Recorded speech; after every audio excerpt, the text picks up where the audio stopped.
Hey, She Slayers, this is a special sample cut from this week's episode. If you find this interesting, be sure to make time to go listen to the entire episode released this past Sunday.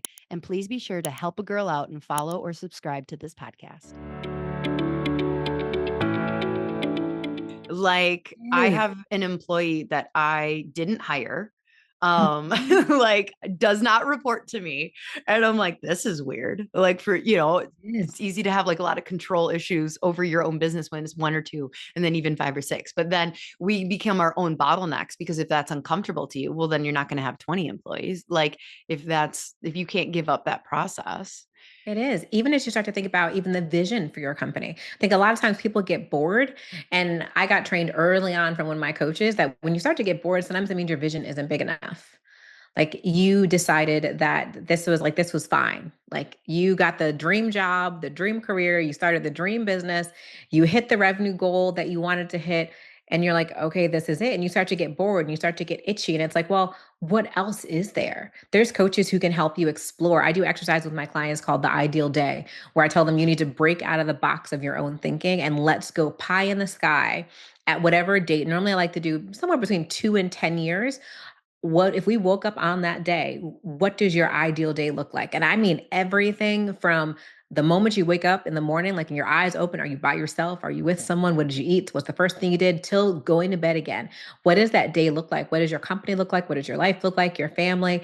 And really thinking even bigger about what things can look like. Because I think boredom sometimes happens when you feel like there's no options. Like you've been doing the same thing. Like, well, what else? Now, I have a podcast where I talk about is it your hustle season or rest season? So I also want to validate that. For some folks, it's a rest season and you're good. And I think that we all need folks like that. We all need businesses like that, people like that, where it's like, we are in the lane and we are fine. I had a call with someone yesterday who owns a company and they are like, you know what? I'm good right here. Money is good, team is good.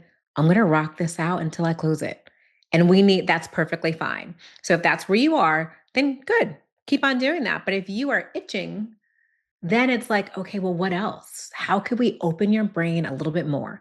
How could we think about the next level, another type of service? I met a dentist the other day who's gotten obsessed with different laser treatments. And it was so cool. The things that he talked about in dentistry, he just went down this rabbit hole, had to go through additional training and everything else, but he's transformed his practice based upon bringing in these lasers, transformed like his Mhm. clients' lives. And it was so interesting. And I'm like, and I go to the dentist. I hate the dentist, but I go and I've never seen any of the treatments that he offers there. This is why dentists and chiropractors have so much in common. We're like, yeah, some people love us and some people are terrified of us. I love the chiropractor. Good. All Hate right, the good, good, good. dentist. Went to the chiropractor yesterday. He did some crazy move on my shoulder. I didn't even know I can get like a knot and what is it, like my rotator cuff? Yeah. Because I had stress yesterday. He did some maneuver and I was like, I always have that moment of It's like, am I magic. still alive? Am I alive? It was so good. Okay, so all right. So I have like 14 questions, but all right, so let's say you have some. I love that you said the thing about the bored person because so like I call this podcast sometimes the triple B podcast. This is for healthcare professionals who are worried about becoming bored, broke, or burnt out. And I have ADHD a little bit, undiagnosed, unmedicated. I'm highly functioning. It's fine. And so getting bored and needing to pivot is a big thing for me. But I want to there's this weird thing that, so for the other healthcare professionals who are not chiropractors, you can just listen and be like, oh, you guys are weird. So chiropractors do this weird ass thing Oh, where part of the profession takes pride in not evolving. Yeah. Mhm. interesting. So okay, so like 7 years in, like 5 years into practice, I got out of network with insurance. That was fun. Then in a couple another years later, I brought in like this new technology on nervous system scans. That was fun. Last year, I brought in a decompression table. That was fun. I'm fine. It's been fun, but all along the way, some chiropractors get really like snooty about like, so like, oh, you're not pure. That's not the Oh, word they use, but like yeah. you're not pure, like you're doing lasers and this or that, like you're shining light away from what chiropractic is. And that's really been messed up to me because I do have this ADHD where I'm like, okay, so for some people in their profession to feel worthy, they are being told they just have to stick in being bored and they can't adapt and evolve. And we wonder why people are burning out, right? Yeah, I don't believe in that. I'm like, No, at all. With the way the no. world works, like, no, it's just things are moving so fast and you don't want to be left behind. I said recently on stage, I was like, I avoided ChatGPT for a very long time. I remember people were talking about it. I have a lot of friends who work in big tech. And I was like, I'm not talking to this thing, asking it questions. And like, that just sounds dumb. Like, I'm not doing it. I'm not. And like, it took me probably like a year. And now chat is And now like my you're best best friend. friends. Yep. Oh Now you're yeah, best it does friends. so much easier. Even just helping me get the format for how to do things. And I tell folks, I'm like, what could I have been doing a year ago with more assistance? If I had done this, if I had like, I used it almost like a thought partner. How do I get like a framework for this so then I can further develop it, add the human aspect and polish it up so it meets my standards? I'm like, what could I have been doing? So I tell people all the time, I'm like, yeah, there's an element sometimes of like everybody has like the pure element. I even feel like that in career coaching where I'm like, I move completely away from resumes and cover letters. You really can't get me to review it. If you are a paying client of mine and you're really looking for something else, I'll take a peek, but those line by line edits, you missed a period here. You didn't use the action plus result format here. I'm so over it. So over. And when I broke out of that and really focused on developing leaders, that's when everything changed. I'm like, because I'm like, I can't do the resume cover letter. Like when I was in higher ed, I was seeing like 8 to 10 appointments a day, like going through the resume, going through the cover letter, maybe prepping for interviewing. And I was so bored. And that's what I thought Yeah, I it's had to just do old when I school, started. right? Yeah. I'm like, Now you it's have to like, move it yeah, all. what's your online presence look like? That says way more than a resume.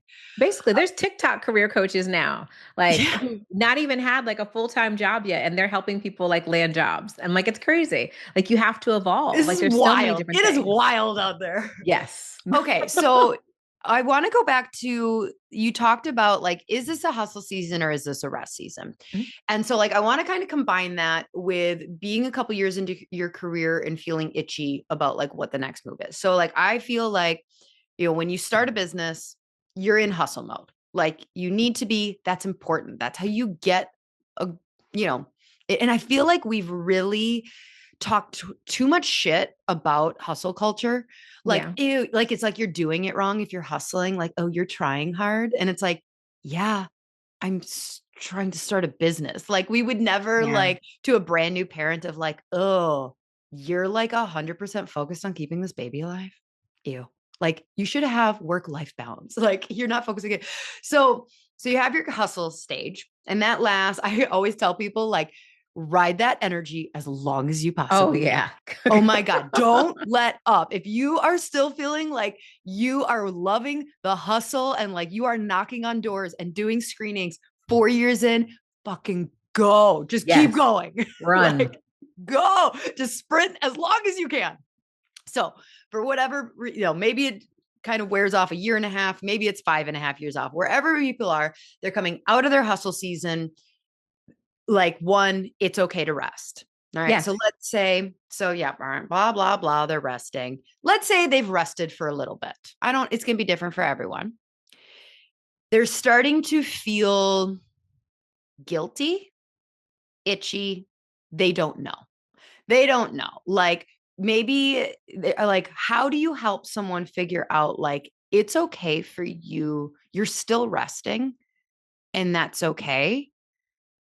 Or, nope, you're ready to go into your next stage of hustle. And here's the steps that we're going to start doing. How do you figure out where they're at? Because so many of us, we're not comfortable with rest. No, we're So not. No. it's like, well, I rested for the last month. Like, I rested for the last 3 months. And you're like, yeah, but you hustled for 6 years. So how do I know when I'm ready to come out of rest? So I think for those folks, we're speaking really for like high achievers, right? I think if you're going into a rest season, set some goals around it. What do you want to feel? How will What you would a know? goal look like? Yeah, what Just would it, yeah. So like how do you need to regulate your nervous system? Like I know that when I went through a rest season, I would panic in the morning when I saw Slack and when I saw emails. Like my body just, it couldn't handle it. Like when I was going full time, I feel like I was full time in my business, full time in my corporate career. I used to build in cry time because I was so tired. I would think that I was good. I would get to my computer, I would turn it on, and as everything would flood and start to load, the tears would come. And I couldn't help it. So I used to just build an extra time. Like I need an extra 30 to 45 minutes to gather myself when I log in before anything. I can't just like run and like, people talk about when you work from home, like 8:50, you're still like coming out the shower. That couldn't be me. I needed to get to my computer by like 7:45, 8 so I can panic and then do the work. So when I went into my rest season, I was like, I wanted to not feel triggered when I turned my laptop on.